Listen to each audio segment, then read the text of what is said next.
For more than 30 years, the T-Rex has entered our imagination the same way. One enormous foot, one earth-shaking step, and a mouth full of exposed teeth. That image is iconic.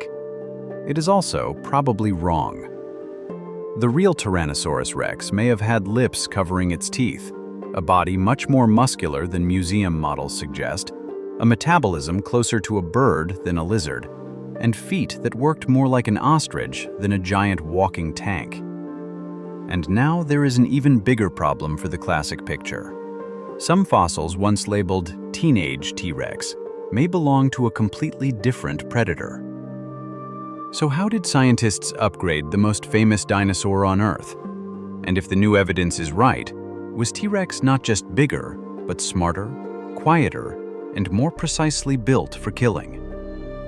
To understand why our picture of T-Rex keeps changing, go back to 1905 and the Badlands of Hell Creek, Montana.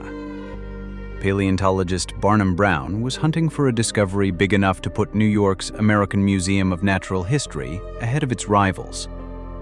He had already found fragments of a giant carnivore. This time, he returned with field crews, explosives, and a deadline.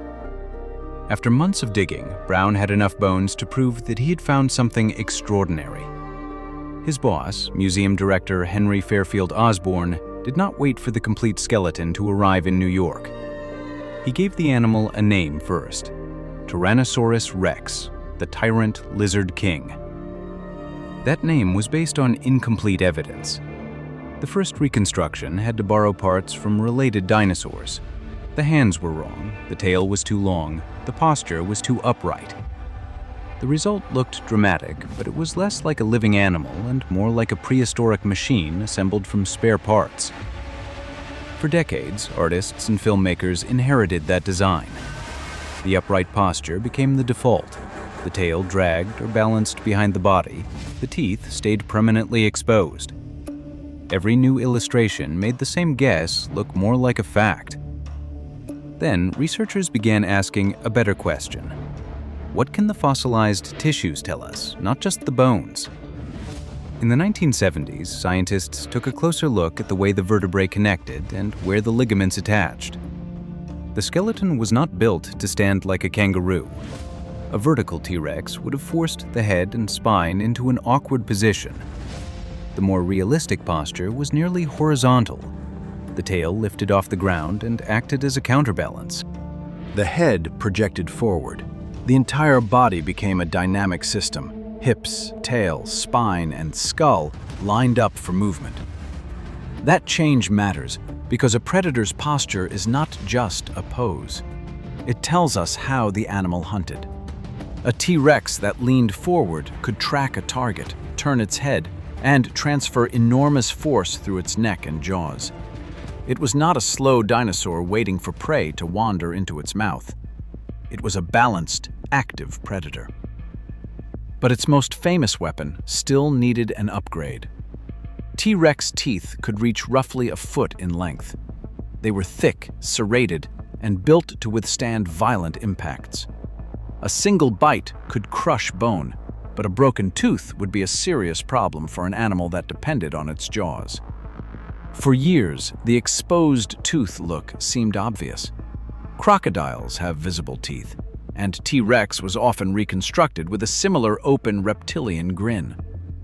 Then, a 2023 study compared several lines of evidence: the ratio between skull size and tooth size, the structure of the enamel, and the arrangement of small openings in the jaw that carried nerves and blood vessels.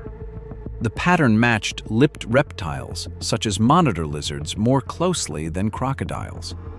That suggests the teeth were covered by scaly facial tissue when the mouth was closed, not soft human lips, but a protective layer more like the tissue around a living lizard's teeth. Why would that matter? Because saliva helps protect enamel. An exposed tooth is constantly dried by air, scraped by contact, and vulnerable to small cracks. Behind a lip, a T-Rex tooth could stay in better condition until the exact moment it was used. The result is a creature that looks less like a roaring movie monster and more like an enormous Komodo dragon with a hydraulic press for a jaw. The lips do not make T-Rex less frightening. They make the design more efficient. The next upgrade involves temperature. Old illustrations often treated T-Rex as a slow, cold-blooded reptile. But a 2022 study used chemical signatures preserved in fossil bones to estimate the animal's metabolic activity. The technique looked for molecular traces linked to how quickly an animal processed oxygen and produced energy. In the results, theropods, including T-Rex, fell closer to modern birds and mammals than to modern reptiles. That points to a warm-blooded animal capable of generating much of its own body heat. It also helps explain the feather question. Several close Tyrannosaur relatives were covered in primitive feathers, so it is possible that young Tyrannosaurs carried some form of insulation. But a full-grown T-Rex was so massive that it could retain heat extremely well.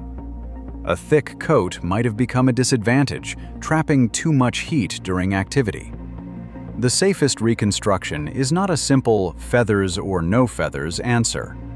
A young animal may have looked different from an adult.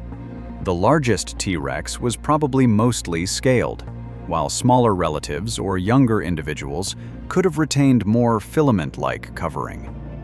In other words, the terrifying adult in your head may have begun life looking like a very strange, oversized bird. For a long time, paleontologists estimated dinosaur mass by wrapping a digital skin around the skeleton and then adding muscle, organs, and other soft tissue. That method is useful, but it leaves room for a lot of judgment. Two studies from the University of Liverpool tried to reduce that guesswork by comparing dinosaur bones with CT scans of living birds and reptiles. The goal was to estimate how much tissue different bones would have carried in a real animal. The result was not necessarily a heavier average T-Rex. It was a more heavily built one. The hips were powerful. The areas where muscles attached were large. The tail was stiff and mechanically important. The legs were not just supports holding up a giant skull. They were part of a high-performance system. Then came a statistical question. What was the largest T-Rex that ever lived? The biggest known specimens are already enormous, but the fossil record is a tiny sample of an extinct population. Researchers Jordan Mallon and David Hone modeled how much size variation might have existed across the species. Their 2024 estimate suggested that an extreme individual could have reached around 15 meters and 15 metric tons, roughly 70% heavier than the largest known specimen. That number is not a new skeleton. It is a model of the upper limit, and it comes with uncertainty. But it changes the way we should think about the species. The museum specimen is not necessarily the maximum. It may be the largest animal we happened to find. Somewhere in the ancient floodplains of western North America, a T-Rex may have grown beyond the size of anything currently on display. Now for the most cinematic upgrade, the way it walked. The movie version plants its feet flat and pounds the ground like a monster truck.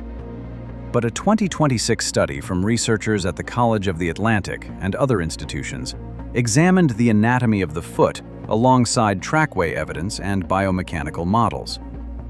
Their conclusion was that the foot functioned in a bird-like way. The toes contacted the ground first, while the heel stayed elevated, more ostrich than elephant. That does not mean T-Rex ran like a featherweight. An animal weighing several tons cannot turn on a dime without risking catastrophic injury.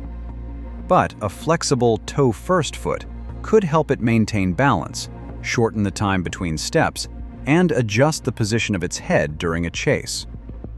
The estimates allow a wide range of speeds depending on body mass and assumptions. The lighter animals may have moved faster, The heaviest adults would have been more controlled and deliberate. The important point is not a single top speed number. It is the movement pattern. The T-Rex may have been quieter and more agile than the old flat-footed reconstruction suggested. Instead of hearing a slow series of thunderclaps, prey might have heard almost nothing until the head was already turning toward them. For years, several small tyrannosaur fossils were used to explain the teenage phase of T-Rex. The idea was simple. A young T-Rex looked slim, fast, and lightly built, then transformed into the giant adult. But growth rings in bone do not always cooperate with a good story. Researchers studying specimens nicknamed Jane and Petey found evidence that did not fit the expected growth curve. Another fossil, known as the Cleveland skull, also became central to the debate.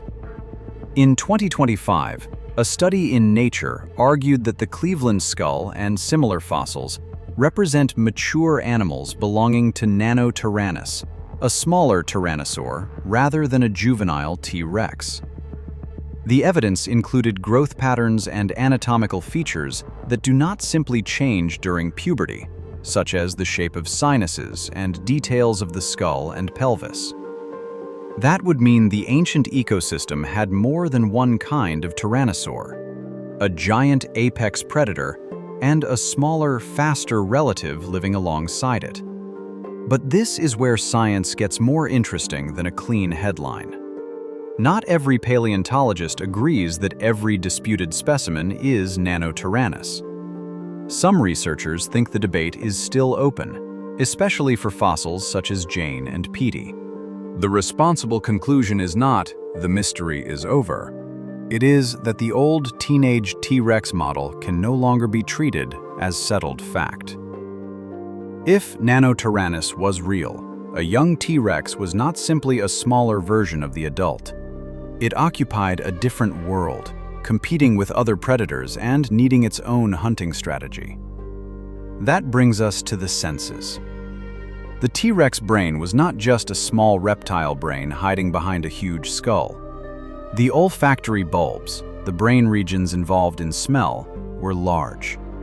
A separate analysis of receptor genes suggested it may have had an unusually rich sense of smell, potentially comparable in complexity to that of a domestic cat.